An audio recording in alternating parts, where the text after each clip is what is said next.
Hey there, it's Sam. I'm here in San Ramon, California at my guru's ashram. You can see that behind me. I'm making a quick video about the current configuration of Jupiter and Venus in the sky. Earplugs in, it's a little loud. And what that means for the next several months with Jupiter-Venus energy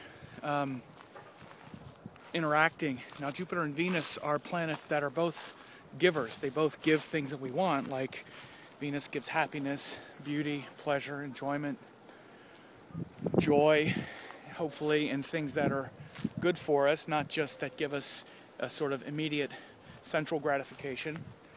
So Venus brings those things into existence. And Jupiter is about higher principles and higher teachings and things that have to do with, gurus and belief and what we might call religion, or just things that we believe in, higher principles. Now, they're both related to teaching as well, and teaching us things about life. Venus teaches us how to navigate our desires and how to navigate the world of other people and how to compromise what we want just for ourselves in order to also, please another person or help others. Venus is the part of us that realizes that if I have to be happy at your expense, then I'm not happy. And that's a very important lesson. And as that evolves, then we wind up finding happiness in all things, not just things that make us happy, but happiness in the beauty of life itself, in nature and in spirituality and God. But along the way, we can be quite self-interested and just want to please ourselves and not be good at sharing. And Jupiter, again, it's about those higher principles, but we can also tend to rise above people with those high principles and philosophies rather than engage with them. So, for instance, it's great to have guru and to have, beliefs in these high principles and these religions, but look at how people are about their religion often. They use it as a way to separate themselves in a kind of elitist way and kind of rise above those people who just aren't up to par. And again, that's the real point, because Jupiter is the abstract idea that there's this high teaching and this high wisdom. But if we use that nature of Jupiter to rise above people and say, well, you're not even worth my time, Jupiter can have the kind of energy that just dismisses those who just aren't capable of even understanding our incredible, immense, inspired purposes, right?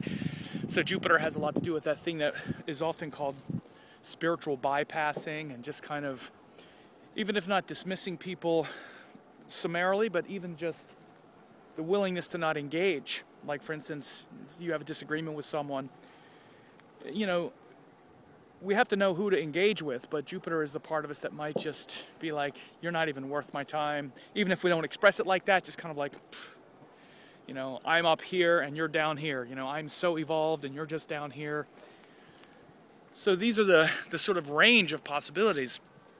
Our teachings give us enormous inspiration, and they actually do allow us to rise above life's difficulties. If it wasn't for that, we would just be stuck in all of the desires and the kind of miasma of the entanglement of, life on Earth and life through form.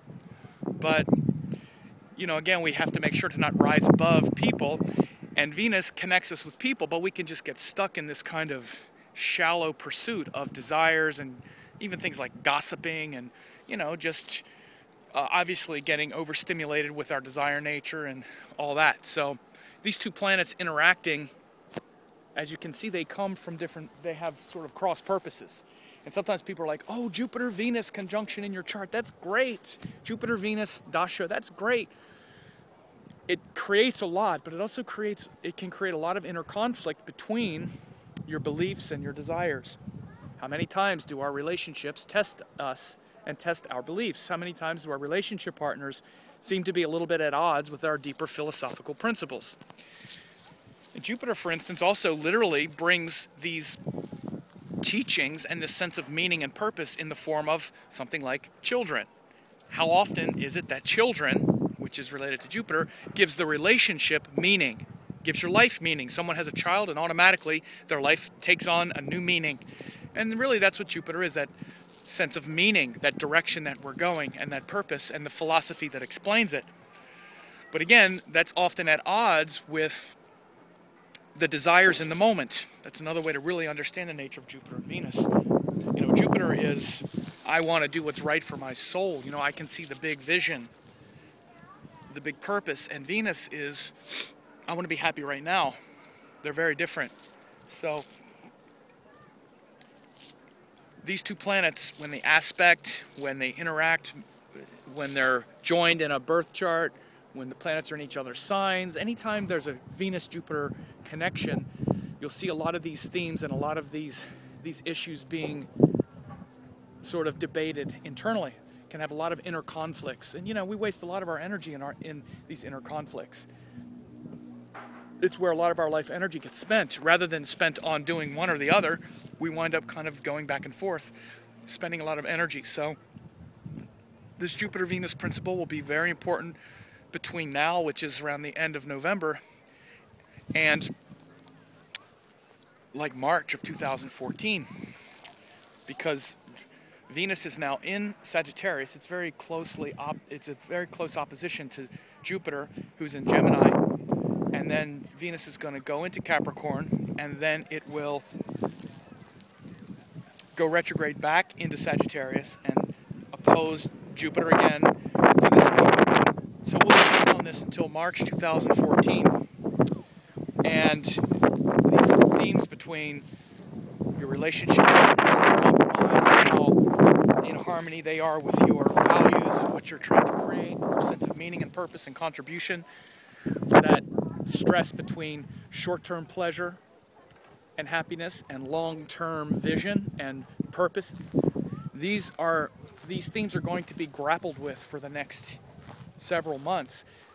And if you have seen it or haven't seen it, I'm doing a free web class that talks about that, in addition to a lot of the important placements and a lot of the important configurations for 2014. So that's just free. I encourage you to sign up if you haven't registered yet. Watch that web class that I'm doing. It's about, you know, the 10 most important shifts in 2014, and one of them is this Jupiter-Venus opposition, which we're dealing with now, which we'll keep dealing with until March 2014. And then, you know, there are several others. I also go in great detail about the Mars and Rahu and the signs of Virgo and Libra, and how those issues are also going to perpetuate into the middle of 2014. But right now we're really dealing with this Jupiter-Venus configuration, and I encourage you to get even more information. I talk about it for all 12 of the different astrology signs as well, how this axis is going to affect each of the 12 signs. So check that out and let me know how this issue is playing out in your life. Most of us are experiencing a lot of these sort of stress between our personal desires and our long-term meaning and purpose. It's a time to really be recalibrating our romantic relationships and see if they're congruent with our long-term, you know, vision and principles and sense of meaning and purpose. So let me know how that's playing out for you.